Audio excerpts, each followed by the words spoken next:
Hey guys, what's up? Nico again here in another episode of 3D Printed Profits. I have with us Adrian Amparo. Did I say that right? Amparo, yeah, Amparo? Okay. yeah. Where are you from, man? Where are you hailing from? I born and raised in Indio, California. Born and Okay. raised, so didn't go far. I'm still in Indio, California. Oh, dang. All right. So, um, so are you in UCLA right now? Well, no, I'm about 2 hours away from Los Angeles. Some people may have heard of this area because of Coachella Fest. Mm, The music festival happens every year. I'm about 2 hours away from there, but I did attend UCLA. okay. Cool, cool, man. So let's get started. Let me get my questions out here. Sure thing. All right. So how did you get started in 3D printing? Like, was it like a hobby that you just picked up? Like, how did it all begin? All right. So as a teacher, I'm always trying to get donations for stuff. And there's this one program called Donors Choose. And I essentially ask people to donate stuff. Well, I accumulated about $800 worth of money to buy stuff. And then the thing I wanted wasn't available. So they said, "Hey, is there anything else you're interested in?" I said, this is back in 2016. I was like, I'll take one of those 3D printers. I'll see what that's like. Had no idea what it did. I mean, besides just, create stuff. It came in and I had a big box and it was there for like 2 months. I didn't open it because, I'm busy teaching and stuff. But this one of my students, very bright girl, she's like, "Mr. Amparo, I'm done. What do I do?" I'm like, go ahead and unpack that box right there and set it up. I'm sure there's instructions in there. Mind you, I'm in middle school at this time. So the Hmm. girl's like, "Okay." And she takes it out of the box and it's a flash forge finder, a very basic kind of printer designed for kids, I would say. She sets it up and I'm like, "Oh, well, that's pretty cool." And I had to read the instructions and figure it out. Ever since then, I've been getting more and more of those. And what happened was I had like three or four, and I'm teaching math and science at the time. But the principal said, "Hey, we have some extra money for next year. Do you want to teach a 3D printing class?" And I said, "Yes, sign me up." Well, at that time, I saw this as my opportunity. I thought, if I can have that one class and be certified in it, I could probably teach this for the rest of my life if it's popular enough. And sure enough, the computer lab teacher had to go across state and there was an opening, and I'm like, "I have my credential now to teach, in the computer lab." They said, "Come on in. Your class was very popular. You can teach all day doing that." I also have two other classes that I teach, but it's mostly 3D printing. Nice, man. So when you say you teach 3D printing, right? Yeah, This just eliminated like the rest of my questions. So we're gonna no do this. problem. No So problem. when you teach 3D printing, um, do you teach like like how to print with a slicer? Do you teach design? What exactly does it entail when you say you teach 3D printing?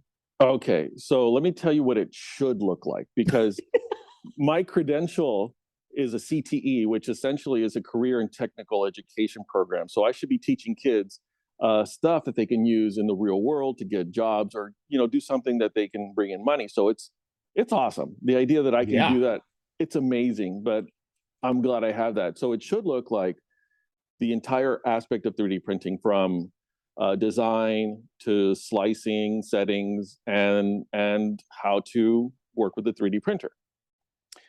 Um, However, the district, and I think it's pretty safe for them to say, they don't really want me to teach them the hands-on part of the 3D printing part, because things get pretty hot. They don't want any lawsuits of any kind.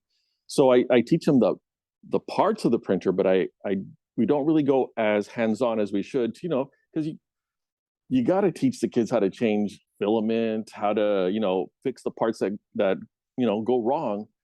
But I can't get them near the thing when it's on, in terms of like changing stuff.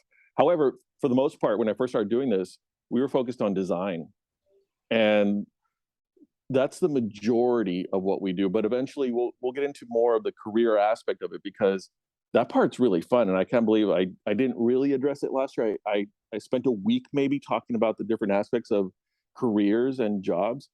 I'll be spending a couple of months this year doing Okay. So, man, there's so many questions. Let's start with what printers are you guys using now? Okay, so I have about, I'm looking at them right now. I have about 10 flashword finders, the first and second gen, just because they're so dependable. They can just press the buttons and they walk away. Great. Hmm. But I also have Ender 3 Pros for the most part. Most of those, I have another 10 of those in the classroom. And while those do require a little more finessing when you're printing, um, the kids like it because of the bigger bed. They like the quality that comes out of there, just because the quality is way better than what we're getting in the finders. And I have a couple of Ender 3 Max, just a bigger printing bed. But for the most part, those are the two that we use in here. And we just got some new ones, MakerBot Sketch. I have them behind me. So we'll have 4 of those. We haven't used them yet, but that's going to be the next thing on our list to use. Okay, so you have about 24 printers, right? Yeah, it's about right. And then it's just all along the walls is what I imagine in the classroom. Um, they're the very front of the classroom. So as soon as somebody walks in, I'm at the very back of the class right now. As soon as the people walk in, that's what they see. They see 10 over here, another 10 or 12 over there, and then right behind me, there's a few more. That's pretty cool, So man. it is. I'll send you some pictures that way you can, if you want to post them or something. Absolutely. So this isn't really like a side hustle, right? Anymore. It turned from a hobby, and you were teaching something else, and you said, "Hey, I want to do this," and there is a career in it, teaching solely 3D printing. Yeah. And the thing is, I think the district, if not the state, is trying to get more classes like this out there just because it incorporates so much in terms of math and I want science, everybody to pay attention to all what that Adrian stuff. just said. Right. The state is pushing more for this, and rightfully freaking so. I don't think it's just the state that's going to be pushing for this. I don't think it's just California. I think it's nationwide. 3D printing has really exploded exponentially. It's not a linear growth of the industry. It's exponential. There's more and more and more and more people learning and knowing about these things, and there's people are so interested in it, and that's so great. So you teach 3D printing year round?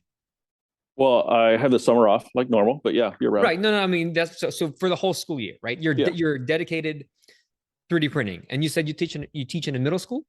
Yeah. Middle school level. Okay, and what grades are those? 6, 7, and 8. So there's a sixth grade, seventh grade, and eighth grade class. Yeah. Is it a mix of kids in one class, or Yeah. Yeah. Because so they sign up for it?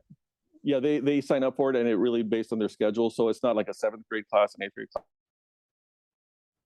Uh-oh. Did I class, lose? depending, you I know, think I lost you. Ah. no problem. All right, we're back. I'm here. Okay. All right, cool. So let's go back. So it Sure. was so it's based on their schedule, you said, right? Yeah, and the So thing is is, it an elective? it is an elective, and there might be an advanced class next year, depending on how many people who took it this year want to take it again next year. So Okay. That's really interesting because my kid's middle school is right here. And I'll talk to them about that. That's a pretty good one. Um, so how many classes do you have per day? Is it, like say there's 7 periods in a day, you have your 6 periods plus your period break and lunch? yeah, and so right now I'm teaching 4 classes of 3D printing. Actually, no, 3 classes of 3D printing, and I'm required to do at least one of coding, which I incorporate G code in there as well, just because it's like, well, why not? Since they're kind of letting me do what I want in there. Plus, this year they're experimenting with something that some people are familiar with, esports. Mm, Yeah, so that's interesting. esports. Wait, go back. Yeah, This made my mind explode. An yeah, esports class? yeah. So most people, when I say that, they think we're just playing video games in here all day. No, that's not the case. That's not the case. We again, because my credential is for career and technical education, I have to teach the students the business aspects of esports. Okay, that is actually interesting for me. Right, it is. I find it hugely interesting, just because it's like, wait, it's not just playing video games. No, you can do it through tournament play. You can do it through sponsorship. You can do it through creating stuff on YouTube or Content anywhere. creation, right? Yeah, Selling courses, all that other stuff. everything. That's awesome, man. So I'm actually really surprised that robotics, um, which is hugely tied to 3D printing, right? Uh, And mechanical engineering. I'm surprised that's not what they ask you to do. Like, well, what are that your one thoughts on that? coding class, the one coding class I have does have a robotics aspect to it. This year we're not really introducing the robots as much because I have, unfortunately, I got to admit this, the students in coding this year, I can't trust them with the robots. So it's like we're just going to focus on the coding. Please don't touch any of the equipment that. But the thing is, if you have robots and you have coding, it's not that much of a stretch to say, hey, now we're going to 3D print something to put on that robot to give it some, expanded capabilities. So it's connected, but the pressure isn't on there for robotics yet. It might be coming. Well, what they can do is they can 3D print the robot parts, right? The body, the shell, the frame, Yeah, everything. And even if they do break it, it costs what? 50 few cents to cents. make, Yeah, yeah, yeah, right? I mean, the expensive part would be the Arduino and all those other things. And even that it's not that expensive. You know yeah. what I mean? In fact, when I first started with 3D printing as a teacher, and I had it as a side thing, we also had an after school RC car club. And when those parts would break, I thought, wait a minute, I have a printer. I can design something and then just replace it as opposed to spending $30 and waiting a couple of weeks for the part to come in. I would just, Right. spend a few cents and like, there it is. Go back out there and race. So that's how it So, started. okay. Um, let's talk about design because we keep talking about designing it and printing it. What what are you teaching as far as design goes? What software? Well, we're using Tinkercad, and that's because it's free. And when we first started this, we only had Chromebooks. So Chromebook, we had to access all our software online. Right. And There's no off base. Like if you wanted yeah, Blender, you wouldn't be able to. yeah, we couldn't do anything. So we focused on Tinkercad. And so pretty quickly the kids are like, okay, so we got this Tinkercad thing. I have first period off, so it's not an issue. So we focused on Tinkercad, and the kids pretty much they feel like they max it out after about a couple of months. Well, they don't because I'm not sure if you guys if how good my video quality is, but do you see that right? Let's see, where's my camera? There it There is. you go. You got a I, little I flexi dragon. Look at you. and this was designed in Tinkercad. No kidding. But the thing is, the kids can't see it, so I have to like teach them like, look, you got to go beyond the shapes and start thinking in terms of organic shapes using whatever you can in there to make that. And so Right. So it's the primitive study, right? yeah, yeah. So we have to start thinking both with negative space as well as there's a few little blocks in there that will adjust and curve, and it makes it a lot easier to make things that look a little more organic. Nice, man. So I'm actually interested. Can I see that model again? Sure. So basically, for the scales, it looks like you used a bunch of circles, like a lot of spheres. Yeah, half circles for the most part. Yeah, so you just use spheres for the The scales. scales. Now Yep, this right here, that's just a cone. well, no, actually it's not. This is a if you look carefully in the Tinkercad, this is a chili. Oh, no kidding. A chili pepper. I just cut off the The top part top, and turn yeah, it you over. put the top right in there, man. That's awesome. Yeah. So none of this is too complicated, but you just have to be able to think, wait, what can I use the different parts for? And then you got a torus in there, and that's print in place, right? Yeah, yeah, that's the other goal is like, look, how can you make something that doesn't need any supports and looks cool at the same time? Yeah, my students have been asking me for a tutorial on that for like since the beginning of the school year. Like, when are we gonna make a dragon? I'm like, dude, I don't even know how to make a dragon. Hold on a second. So I thought, okay, this year I'm gonna do it. I know a guy. Right, right.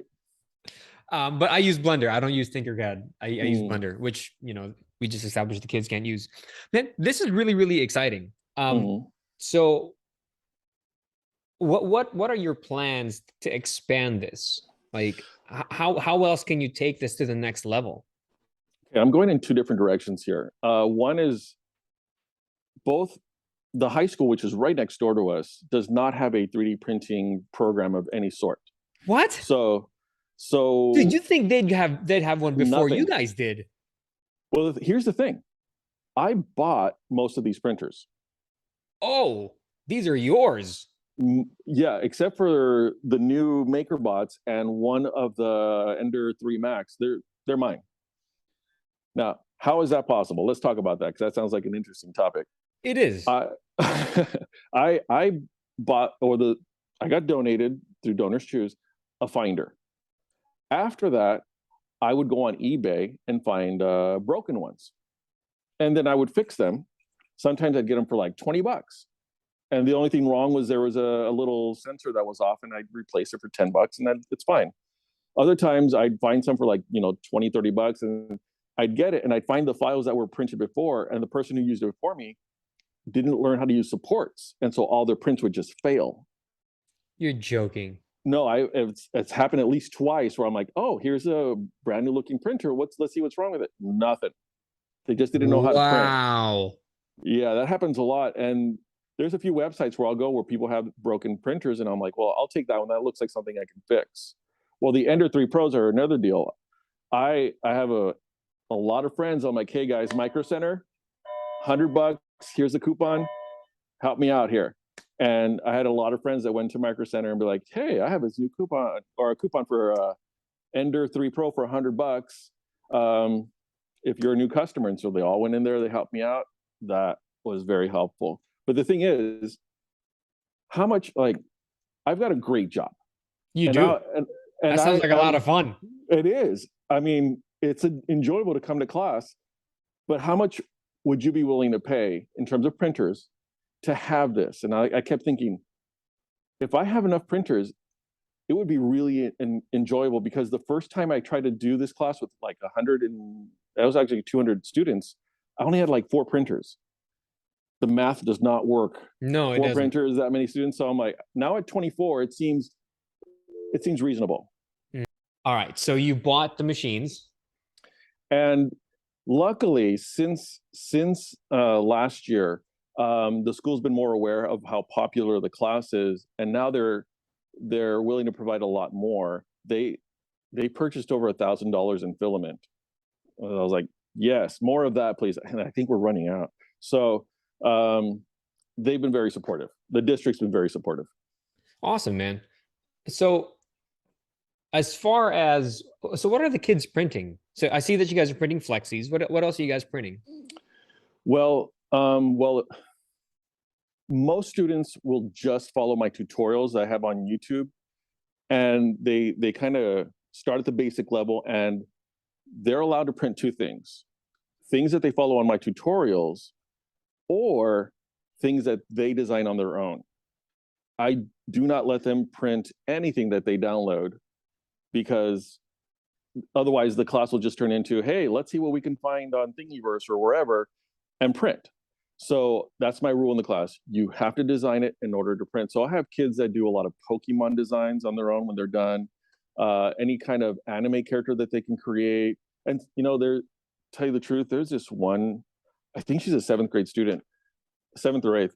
She came in here after 3 months, and I'm asking her questions about her designs, like, how did you do this or how did you do that? Because she is just amazing. Prodigy, huh?